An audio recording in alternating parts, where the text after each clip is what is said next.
Hello students.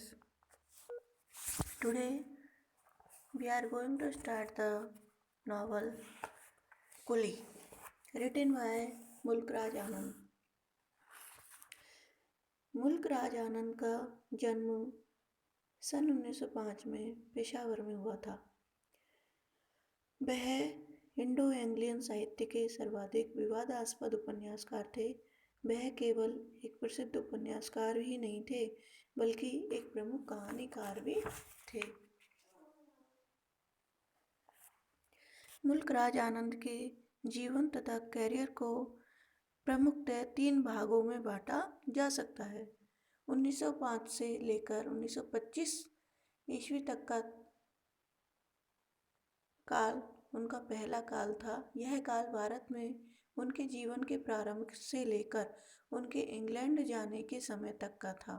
उनके जीवन तथा करियर का दूसरा काल 1925 से लेकर 1945 तक का था। यह वह काल था जिसको प्रमुखतः उन्होंने विदेशों में व्यतीत किया। यही काल उनके साहित्यिक जीवन की उपलब्धियों से संबंधित था। प्रथम काल उनके जीवन के निर्माण के वर्षों का काल था, जिसमें उनके जीवन पर कुछ प्रभाव पड़े और छापें पड़ी।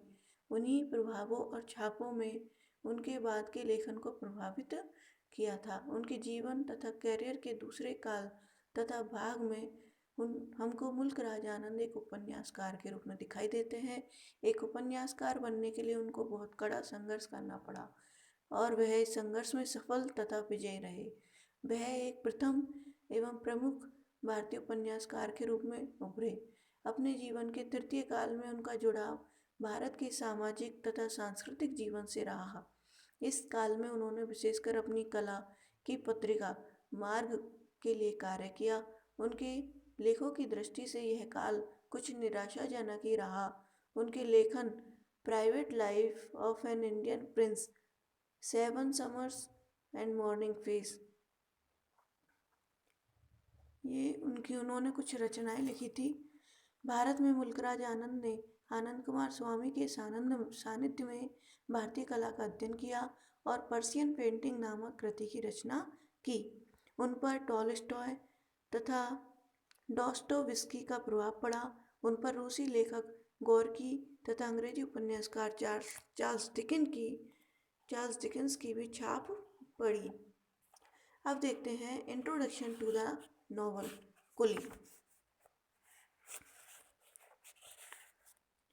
Introduction to the novel Coolie. Coolie, a widely read and appreciated novel. बहुत अधिक, सबसे अधिक पढ़ा जाने वाला और सबसे अधिक प्रशंसा किए जाने वाला novel. Coolie is the most important and popular novel of Mulk Raj Anand.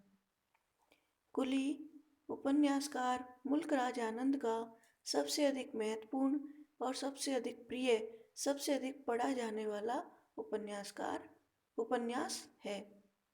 Its importance can be gauged by the fact that the novel has so far been translated into more than 20 languages of the world.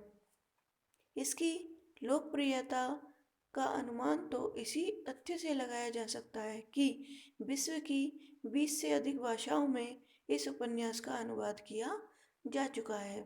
It is a novel admired by all readers, scholars and critics.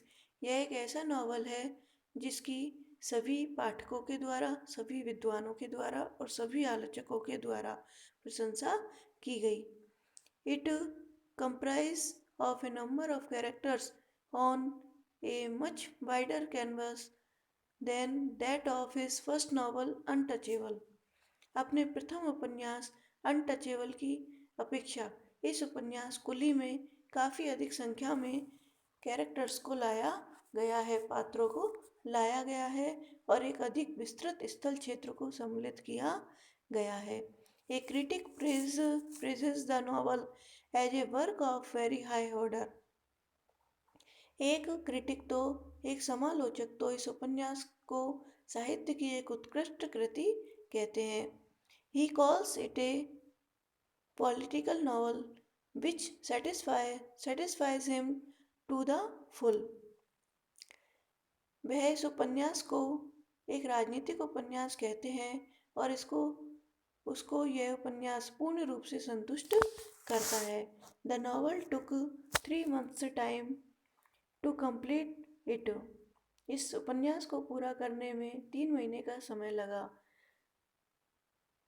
It was published in 1936 by Lawrence and बिस्कार्ट।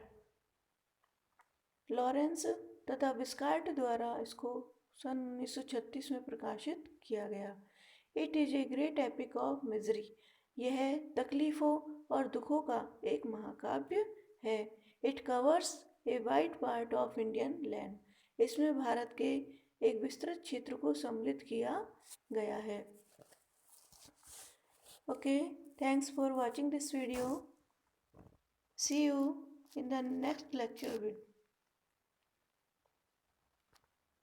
Take care.